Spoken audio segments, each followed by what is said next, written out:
How often have you heard me say that the media is covering up? WMUR, the Union Leader, the National Telegraph, they make heroes of these heroin dealers. These people are hiding in plain sight. So yes, they are your public officials. They are your citizens of the year. And by the way, I have an important evidence coming up pretty soon. What that'll leave no doubt. Not even for you. But today I want you to listen how the media covers up. We get a 24-year-old young man here named Jared Goodell. WFEA. You want to hear a setup call? Listen to this. How many times does he say crazy? Makes fun of the fact that my life was threatened and attempts to murder me. And this was exactly the plan that they had.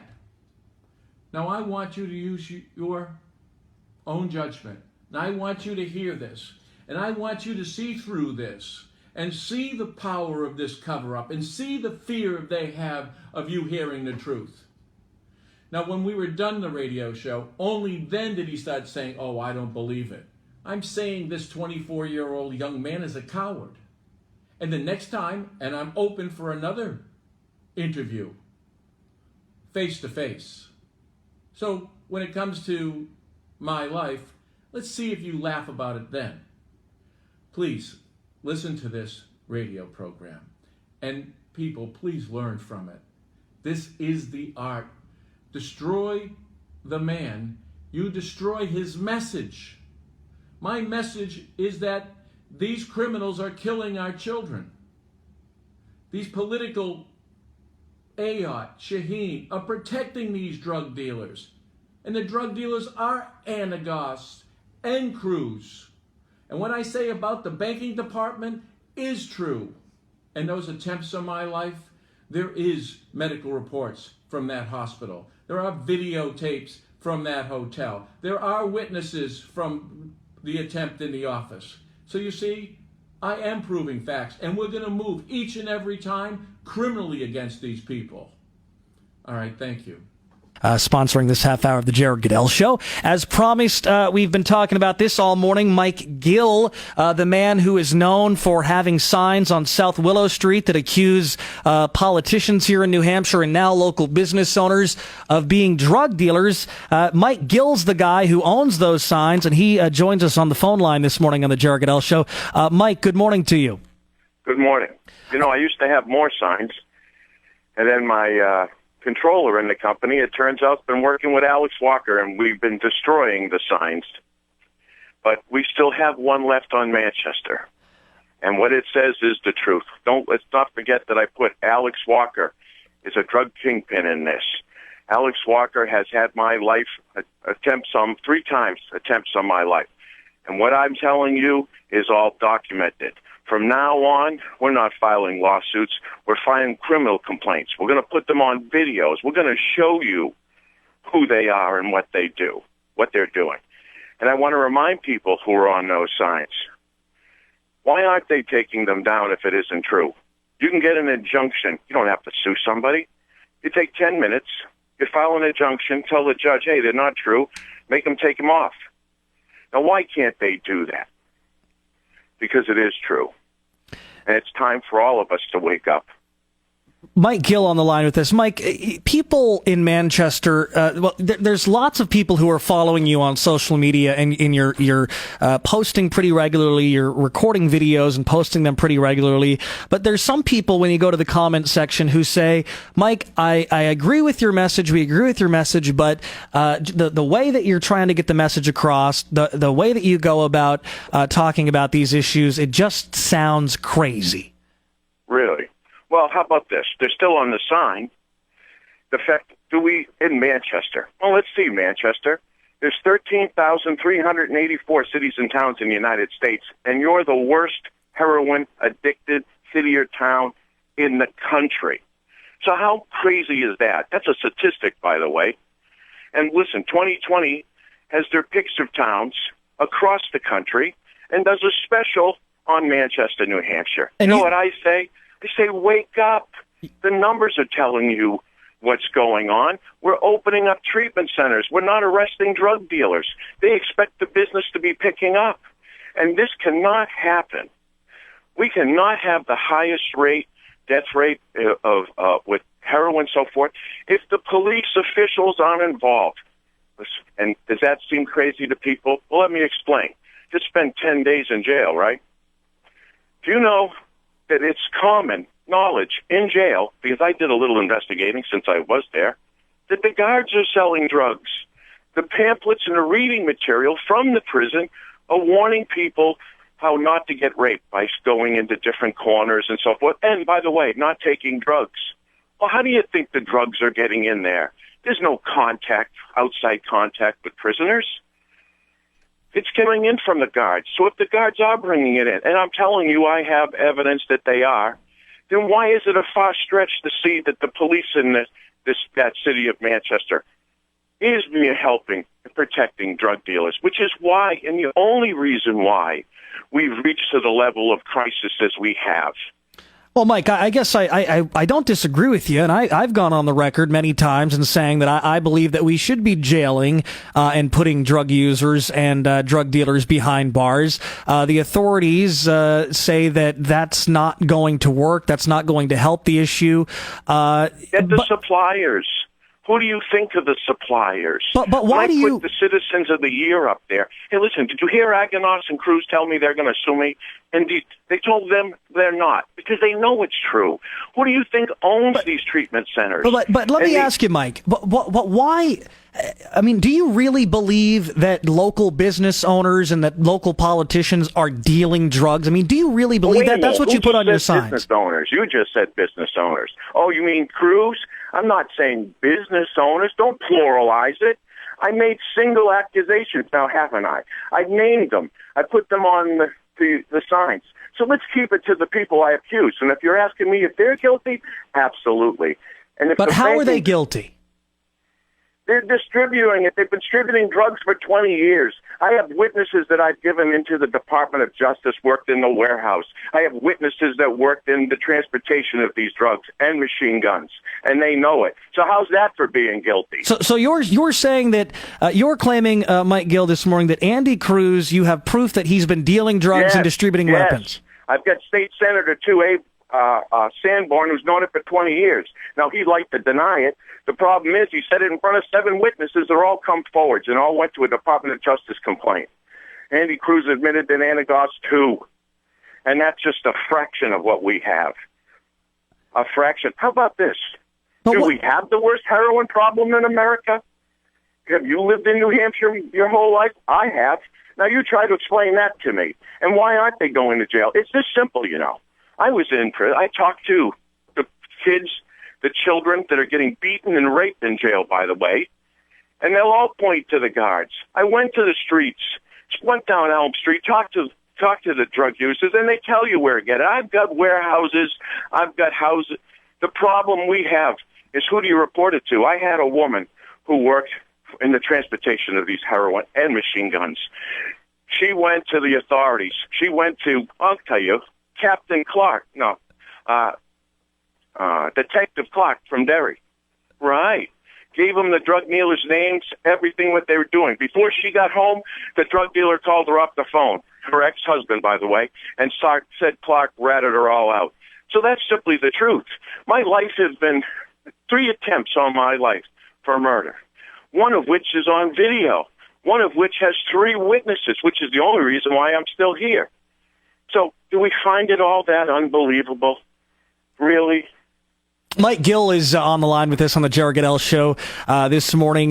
Mike Gill is the guy that owns those signs on South Willow Street that often are accusing New Hampshire politicians and New Hampshire business owners of being drug dealers involved. I said one business owner. Quit pluralizing it. Now, okay. Here you go. Business Ready? owner. Now, those things have been on signs, and you've seen them, and all your callers might have seen them, too. Now, I've got a question for you and all the callers. You ready? I mentioned drug dealers. I put them down. I put extortion, whole thing, right? Then tell me why in all these years, now, one police officer has walked into my office at any one time and said, could I have seen some of the evidence on that? You know, we are looking for the drug dealers. No, because right? Because nobody, I don't think anyone believes that Gene Shaheen or Kelly Ayotte or Andy Cruz, for that matter, I don't think anyone really believes. You're fools. Then you're fools. How about this? Gene Shaheen didn't take it off my sign. You think she'd have the power to? Ayotte. Now, I've only been doing this 10 years. When have you guys been paying attention to it? Right? I only ran the largest brokerage firm in the United States. I had the biggest racehorse operation in the world. So you know what? Maybe I came to the table with a little insight. See? Shaheen did work for me. Walker's done work for me. See, I know the players. Kakavas, as U.S. attorney, worked for me. Isn't it funny I named Perlow, the banking commissioner, a drug dealer? He didn't deny it, not a drug dealer. He's protecting the laundering of the money. He didn't deny it. He resigned. And when after Kakavas said the same thing, he resigned. Walker was resigned. Let me ask you this, Mike Gill. You say that you've had 3 attempts on your life. Right. Tell us about those attempts. Did people hold guns to your head? What happened? Well, here you go. First one this year was in Ritz-Carlton in Miami. I had a meeting with the National Mortgage Association director discussing the fact that the New Hampshire Banking Department is protecting Prima Bank, protecting Granite State Credit Union, where the drug dealers, if you'll notice, Cruz and Anagos are directors of those of that Prima Bank, protecting those drug dealers by allowing them to launder their money. Well, that next day, I guess they missed that I did get to hand it off, and the National Mortgage Association will testify to that fact. Now, what happened was my assistant, Carrie Lemieux, see, we name names here. I'm filing these criminal reports, an attempted murder report. She was giving Alex Walker, the former president of Divine Millimat. He is now the director, you would say, of the Catholic Memorial. Now, you think about this. She gave him my room number. She gave them the time I was there and the reason why. Now, for you who might think that that's a little bit questioning, they do have a tape at the hotel of him breaking in and trying to kill me. There were cops in there. What happened was they banged on the door on 3 different occasions, about an hour interval. They weren't checking to see, and then they would leave. They weren't checking to see if I wasn't in the room. They were making sure I was. Now, again, I say on video. And then, around 11 o'clock, I checked, just walking by to see if someone was going to try to knock on the door again. A finger went over the eyelid, and he had some kind of card. I don't know if who he took it from, but he was entering my room. Now, this fellow turned out to be a 6'7" Russian nationalist, if anybody's questioning who's bringing the drugs into this state. And I caught him as he was coming through the door and drove him back into the hallway, which got caught on camera. Now, you know who's been trying to get those tapes on 3 different occasions? Carrie Lemieux, the one who put it together, who turned around and gave them information to Walker. Well, she's been terminated. We have found her phone messages along with Brian Toomey's. So we have got an absolute record. You know who they've been communicating to with the whole time? Alex Walker. Now, you tell me why my vice president and my assistant and paralegal are talking to Alex Walker. That's exactly the way. That's number one. Mike, let me ask. We're running tight on time here. Would you like me to quickly go through 2 for you? Well, hold on a second here. 2 witnesses. You recently had a guy came in and draw a gun and was going to put it to my face. All right? And that 3rd witness came in. He backed out the door. Now, that's a matter of fact. The 3rd attempt on my life was to appear to be a heart attack in that jail cell. They were taking my blood pressure 3 times a day. So Mike, can you let me finish this? This was only my life. I lost. Mike, I want to preface this story, the next story that you're going to tell, that you were in jail recently in Rockingham County Jail on a contempt of court charge. You were in jail for several days, and this is where 10 you days. say. Let me tell you why. Okay, Go ahead. I know you're pressed for time. The reason why was we had cameras that we brought in with 2 individuals. Into court. Into the court, which I've been doing 100 times. All right. Which is within our legal rights. Go ahead. But they don't want you to see that evidence. You know what I brought to court with me? And that judge knew it? was two sets of messages. One was sets of text messages, again, who threatened my children and my life. But more importantly, bring up Alex Walker and the corruption in his court. He didn't want me to send this in. And the second piece of information was a letter left on my chair and my car, my seat, that said that if I didn't take a deal, that they were going to murder and cut the heads off of each one of my children and mail it back to me. Now, what you would see, if allowed for that video, was that I begged that judge to turn around and take this information, where my safety of my children was clearly in danger. He insisted that he wouldn't. So that went around like 3 times. I said, Your Honor, this is family court. This is the protection of my children. He emptied the courtroom of those people. They put me in shackles downstairs, and they brought me back up. You know what he says? He's not submitting those as evidence. He's not going to take them because he didn't have any witnesses at that point. And then he asked me, am I sorry? Are you sorry for bringing up that information and insisting on me getting it? My answer to him was no. That's how I got 10 days. So you're in jail, and you say that that the prison guards at the jail or somebody in jail at Rockingham County Jail tried to kill you. How about this? Ready? I mean, it's just simple, people. Now let's put on your thinking caps. You ready? The prisoners are not bringing in drugs. They come in there, they get stripped naked, and they get hosed down. You got it? They get thrown into a smock and then into a cell. They never have contact with the outside people. You do it through windows, or you do it now through a site kind of plan, all right? So turn around and ask those prisoners if they're not taking drugs and they're not getting raped. They all are. And you know what they'll point to? Each and every one? The guards. I mentioned the guard on the air, Valencia, and that guy is one of the ringleaders. I put him out there, and I told him I'd put him in the jail. Now you think about this. These are young people that we're putting in jail for heroin, that they're selling heroin to again. Listen, talk to the prison guards and ask you if any one of them know. You know what they'll say? Not me, but that guy. Right. They have it in their reading material, brochure about being careful about being raped. You know, be careful about using drugs and finding yourself in a bad place. How about this? Why are they on drugs? Now, you can take a piss test and go to the Rockingham County Jail. Let's demand all the guards and the prisoners to do that. Now, I think you're going to run them neck to neck on who's taking what drug. But I guarantee you 80% of that comes up dirty. Yeah. Well, Mike, before we're up against the break here, I got to ask you though. You say that that they attempted to take your life. How did they attempt to take your life? All right, here you go. On the first day, they were taking my blood pressure 3 times a day. Now, that was Wednesday evening. When I turned around on Thursday, they were, again, by 1 o'clock, they'd taken my blood pressure twice. Now, my blood pressure has been high, 160, 110. And it was right there each and every time that they took it. Yeah.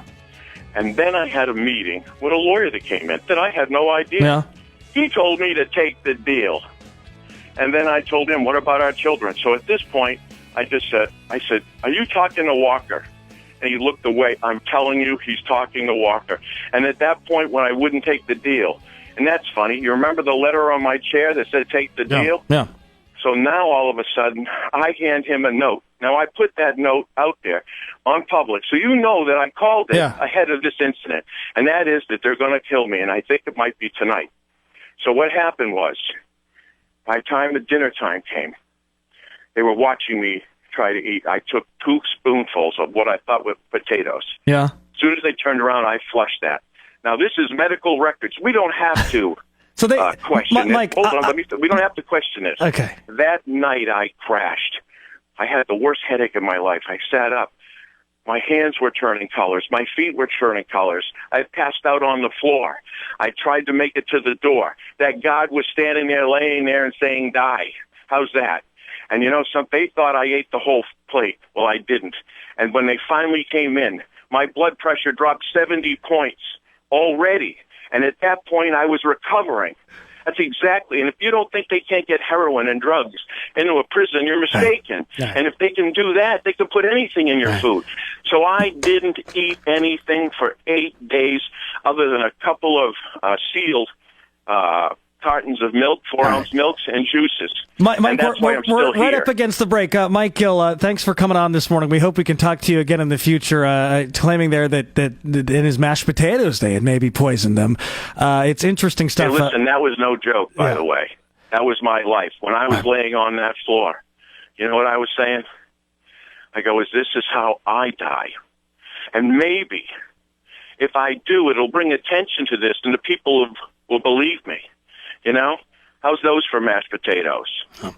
Mike Gill there. He owns the signs on South Willow Street that you see, Mike. Thanks for coming on. And again, we hope we can talk to you again as these stories develop. I'm always willing to talk, each and every time. All right. Thank Mike, you for having me on. Thanks for coming on, Mike. It's interesting stuff, isn't it? I don't want to. I don't want to say that anyone's crazy. I mean, because look, there have been crazy times in the past where there's been corruption. But do I believe that local business owner or Gene Shaheen or Kelly Ayotte are dealing drugs on our streets? I don't believe that. Do I believe that prison guards at Rockingham County Jail tried to poison and kill Mike Gill? I struggle to believe that. You can find that podcast at 1370WFVA.com. Have a great day. Drive safe in the snow. I'm Jared Goodell, WFVA. Good morning.